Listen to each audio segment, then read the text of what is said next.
नमस्कार मित्रांनो, आज आपण बनवत आहे भाताची खीर।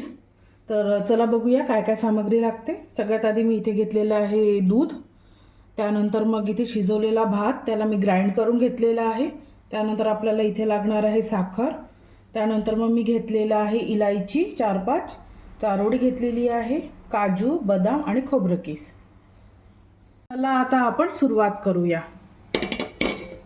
आता इथे मी गंज ठेवलेला आहे, मी दूध टाकते आहे।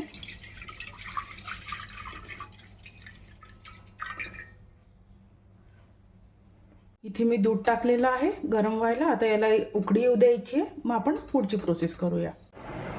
जसं तुम्ही बघू शकता उकळी आलेली आहे दुधाला। तर आता इथे जे आपण ग्राइंड केलेलं राईस आहे ते मी इथे घालते आहे।